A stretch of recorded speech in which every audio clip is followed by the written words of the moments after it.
बिस्मिल्लाहिर्रहमानिर्रहीम। अस्सलाम वालेकुम दोस्तों, उम्मीद करती हूँ कि आप खैरियत से होंगे। Welcome back my YouTube channel amazing recipe. आज मैं आपको घर पे ऐसा एप्पल का जैम बनाना सिखाऊंगी कि आप मार्केट का जैम सामने रख ले और ये रख ले, इंशाल्लाह फ़र्क नहीं आएगा। बिल्कुल जो मैं आपको बनाना सिखाऊंगी वो ज़्यादा दानेदार होगा, ज़्यादा टेस्टी होगा। जौन से मसाले हैं जाते हैं, कौन सी खुशबुएं इनके अंदर ऐड करनी है, 1 to Z बताऊँगी, वो भी किचन के सामान से ही। तो आए रेसिपी की तरफ।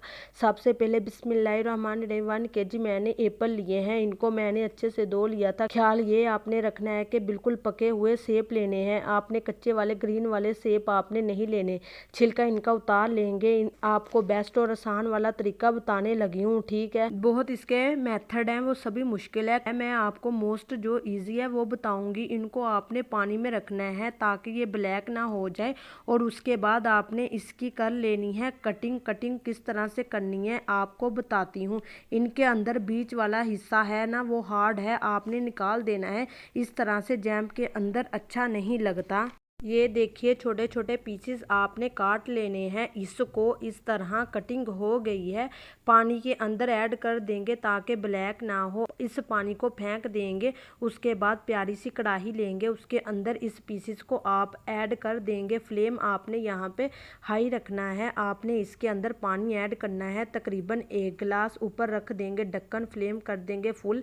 इसको आपने तब तक पकाना है जब तक ये कंडीशन ना आ जाए। देखिए यहाँ पे बॉयल हो चुके हैं, नरम हो चुके हैं, ट्रांसपेरेंट हो चुके हैं। मैं आपको चेक करवाती हूँ। इसी दौरान अगर आप चैनल पर नए हैं तो जनाब चैनल को सब्सक्राइब किया करें। ये आपकी तरफ से प्यार होती है, मोहब्बत होती है, एक इनाम होता है। हमारे पास जग है ब्लेंडर का, इसमें हम मिल्क शेक बनाते हैं। और अब आप फिक्र बिल्कुल ना करें कि हम पीस लेंगे तो ये बिल्कुल आटा बन जाएगा। नहीं नहीं, ये दानेदार ही रहेगा, क्योंकि मैं आपको आगे जाकर बताऊंगी। अच्छे से आपने कर लेना है, ब्लेंड में पीस लेना है। उसके बाद प्यारी सी कढ़ाई में इसको ऐड कर देंगे। पर ऐसी चीज़ है, कभी भी आटे की तरह नहीं बनता, ये हमेशा दानेदार ही रहता है। सो नो प्रॉब्लम, आप इसे इजीली ब्लेंड कर सकते हैं। अपने आंच को कर देना है तेज़। मैं आपको बताऊंगी इसके अंदर कौन से मसाले जाएंगे। सबसे पहली चीज़, इसके गर्म होने के बाद चीनी जाएगी। यहाँ पे मैंने तकरीबन 200 ग्राम चीनी यूज़ कर रही हूँ।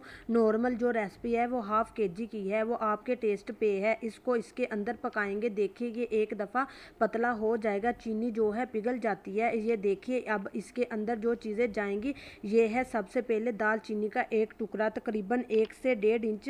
बहुत शानदार खुशबू जो मार्केट जैसा फ्लेवर आता है वो लेकर आएगा। बाद में इसे निकाल देंगे। अब अच्छे से इसकी पकाई करेंगे ताकि जो इसका पानी है वो ड्राई हो जाए। ये है हमारे पास लेमन का जूस, 3 लेमन का जूस लिया है। अगर आपके पास अवेलेबल है तो ठीक है, वरना सिल्का भी यूज़ कर सकते हैं। ये है हमारे पास छोटी इलायची के बीज, ये भी हम इसमें ऐड कर देंगे। अब ये कैसे मतलब पका है नहीं पका है, ये इसकी क्या निशानी है, ये टेस्ट होता है। आप प्लेट में इस तरह थोड़ा सा डालें और प्लेट को टेढ़ा मेढ़ा करते रहें। इसमें पानी निकले, जूस निकले तो आप समझ लें ये अभी कच्चा है, ठीक है। वैसे अगर आप पानी वाला रखें तो 2-3 दिन में ही ख़राब हो जाएगा। आपने क्या करना है, अच्छे से इसकी पकाई करनी है। ये डन हो चुका है। देखिए माशाल्लाह अल्हम्दुलिल्लाह मेरे प्यारे प्यारे दोस्तों, आपके लिए एप्पल का जैम की रेसिपी तैयार है। देखिए कितना शानदार खुशबूदार दानेदार एप्पल का जैम बना है।